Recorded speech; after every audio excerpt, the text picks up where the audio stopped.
Well, good afternoon, ladies and gentlemen. Welcome to this month's edition of Centerville Business Today. We're here today at probably one of the most beautiful places in Centerville, Far Hills Florist, and I've got an opportunity to chat with the co-owner of Far Hills Florist, Jeff Schneider. Jeff, great to see you again. Good to see you again, too. Hope all's going well. It is. All right, well, let's talk about Far Hills Florist. You're located, I guess people might be able to pinpoint this, you're just north of Bill's Donuts. Yes, next building north of Bill's Donuts, across the street from Esther Price Candy. All right, well, you've got two landmarks. I was going to say you've got kind of a central location here. Right. Well, I understand also that Far Hills Florist, this is actually a pretty big year for you and for the business. Why don't you tell us a little bit about that? Yes, it is. This year we are celebrating our 50th anniversary being family owned, and it's also our 30th anniversary of being in Centerville, and our 20th anniversary being at this address of 278 North Main Street. Oh, that's so neat. 3 things in 1 year, 3 anniversaries. Well, now, did your dad start the business? Yeah, my father bought it from his boss in 1964, and it was originally in North Dayton, and we lived in Kettering, so he moved it to Kettering when we were in high school, and then he moved it to Centerville in 1984, and we're still here. Well, you know, I think that's so amazing because I know how tough it is for small businesses generally. Yes, it is. And to have a business that kind of goes from one generation to the next, and is celebrating 50 years is quite an accomplishment. Yes, it is. It is, and we feel very proud of it. Well, of course, we're very happy to have you in Centerville. Well, tell me about the business. I mean, maybe it's obvious what Far Hills Florist does, but what kinds of services, what kind of products do you have here? Okay. Well, we consider ourselves an artisan florist now. We used to be a traditional florist, but an artisan florist is a florist who does a specific style. Our style is the English garden style. We use a lot of natural materials, a lot of locally grown flowers. We also have really beautiful gift items in the store. Most of them are related to the home or the garden. And so we're really into flowers and gardening, and we kind of just reflect that style with everything we do. We have that theme, and we love it. Well, now the English garden, I'm not exactly sure what that is. Talk to me more a little bit about that. Well, it's using a lot of natural looking flowers. It's more of a loose style where the flowers are not contrived. It's all real natural, cut shorter and lower vases. We use hydrangeas and roses and lots of old-fashioned garden flowers. And it's just a style that's from England, and they still do it, and it's pretty popular here now too.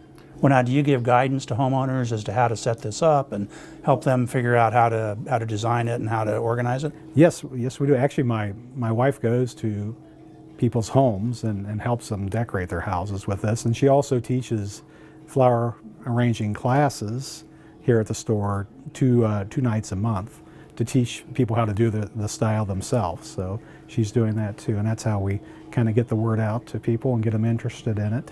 Oh, that's interesting. Well, so if someone was interested in learning about that and coming to the classes, what would they do? Just give you a call here at the store? They just give us a call and ask for my wife, Barbara Schneider, and she'll put them on the list. She's got a waiting list, okay. But she's got a good group of people that come to the classes. So they actually come here, and then she teaches them how to do it, and then they can kind of go out and they can do it themselves. Yep, they do. And it's funny, we found that even though they've learned how to do it, they still prefer to have her do it. Well, I think there's probably some comfort in having a professional come and someone that's trained in it for years. Right.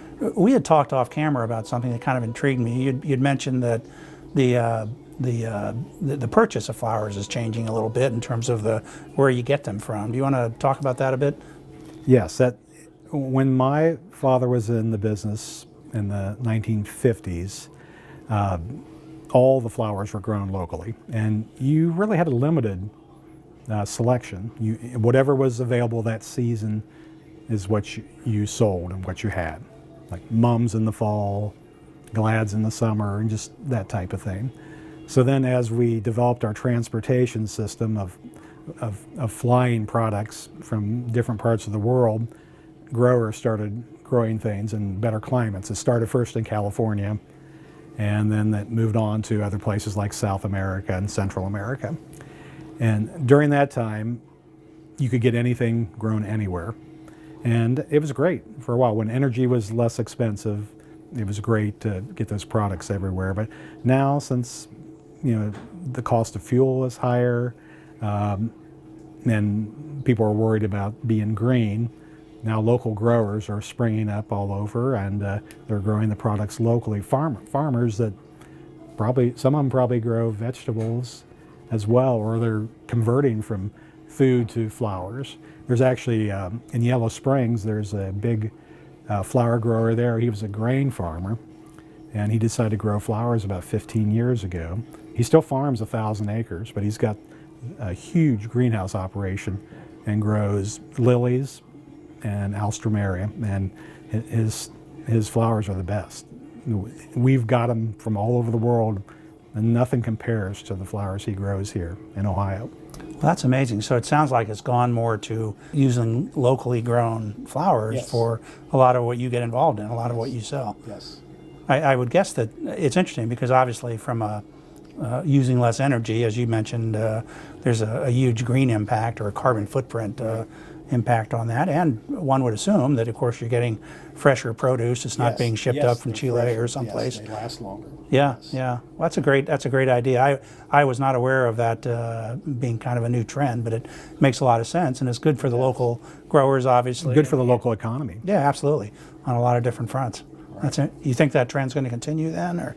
I think it's going to keep growing. The growers are every year they're expanding their product line and experimenting. And it sounds like you've got a pretty good business relationship with some of the local growers as well. So Yes, we you're do. hooked in with them. Yes, we do. So you've got a steady supply of locally grown flowers. Yes, we do. That's pretty. It'll never be totally local because of our weather. Because you can only grow here for maybe 8 months. So in the wintertime, we'll still have to have it flown in. Sure. Well, of course, you can't ignore geography, I guess. But now you had mentioned some of the gift baskets, the gift products you have. Tell me more about that. Well, we have a lot of garden pots that you can use to put plants in. We carry a large selection of those. We carry a lot of soaps and other personal items like that ladies like. We carry linens, which is a big thing with women too. Most of them are gifts that women like. We carry green cleaning products. Okay. And just a whole different collection of things you don't see anyplace else. This would be, I guess, this would be like for housewarming parties and that sort of thing, Yes. and baby showers, I guess, and things of that sort, I suppose. And a lot That's of what a bunch of guys talking about. Well, we don't know, but it's there. and a lot of the products the ladies buy them for themselves, like the soaps and the cleaning products. They buy that for themselves, but they do get that as a little gift, a little hostess gift, and stuff like that sometimes. Right. Well, and I assume that, of course, my kids are grown now, but when I think of flowers, it always takes me back to homecoming and prom and all of that. I assume that's a fair part of what you do as well. Yes, it's a busy time. Homecoming and prom is pretty special now for the kids. Of course. When we were kids, it wasn't as big of a deal, but now it's really is a big thing now, and they try to really, they really try to make everything fancy and special. Yeah, and I would assume that there's a lot of custom design for the prom and homecoming as well, right? For the flowers. Yeah, pretty much everything we do is custom.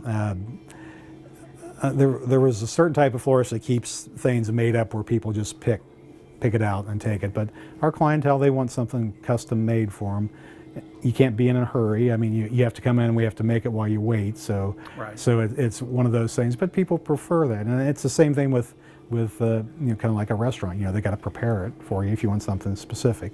But with the kids come in, they bring their dresses or their tie, the kids' tie, and that's what they do to try to make it custom for their needs. Of course, it's been a long time, but that does sound a lot more complicated than I remember homecoming and prom being. It is very complicated. Just tried to get something that roughly matched the That's right. the girl's dress, and that was that. Yeah, but I know things have changed. Yeah, that's for sure. They have changed. Well, and I would guess not just for homecoming and prom, but it sounds like a lot of your business, as you said, is custom design. People come Yes, in it with is. a specific idea to either match something at the house or in the garden, and you'll work with them, you'll accommodate them, and make that happen. Whatever they need.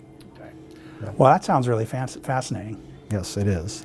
Oh, I need to mention our celebration Oh, that we're having November 7th and 8th. We're going to be having a big celebration here, kind of like an open house, and we're going to be celebrating our 50th year. And so everybody's invited. We'll send invitations out to people that are on our mailing list, but you don't have to have an invitation. It's a public thing, so it'll be in the paper and everywhere. So it's November 7th and 8th is going to be the big celebration. well, that sounds pretty interesting. So what will people expect when they come in here for the grand ceremony? Well, we usually do it around the holiday times when we have a celebration, and so it'll be pretty much winter and holiday. You know, kind of Christmas, but not totally. It'll be kind of like holiday, wintry type things. But all the products will be out. We'll have the place all decorated. We have to close for a couple days to get everything ready for it, but we'll have everything all decked out and ready to go. Well, it sounds like a pretty big shindig. It is. Well, like we talked about earlier, 50 years is just an incredible thing. It is. I mean, and as you've talked about, I mean, you've seen a lot of changes, I guess, just in the industry generally over that period, and since you took over, what, 30 years ago, 20 years ago or so? Actually, I think it's about 20 years ago. I've been in the business 35 years, but my dad, was still working in the business then. But Right. yeah, about 20 years I've been running the show. Right. Well, has the taste in flowers generally changed a lot over that period? Oh, yes, it has. And people back then didn't even really ask for anything. They just say, send a bouquet. But now they say, I want this color, that color, this flower, none of this, she hates this. And it's really the way it's changed. That a lot of people don't like that, but the client should get what they want.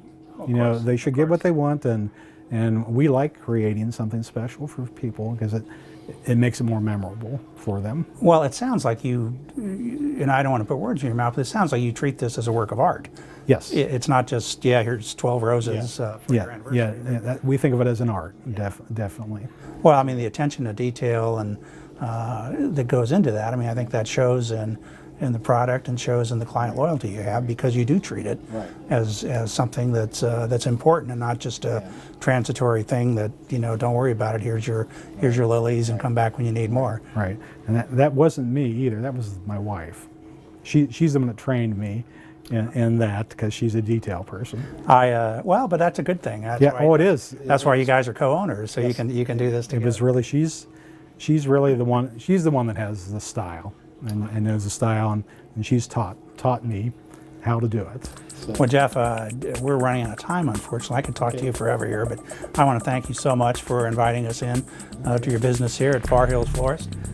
Ladies and gentlemen, again, we urge you to stop on by. You'll be very impressed here and get a chance to meet Jeff. And I want to thank you for watching us this afternoon. That'll conclude today, and I'll see you on our next edition of Centerville Business Today. Thanks very much, and take care.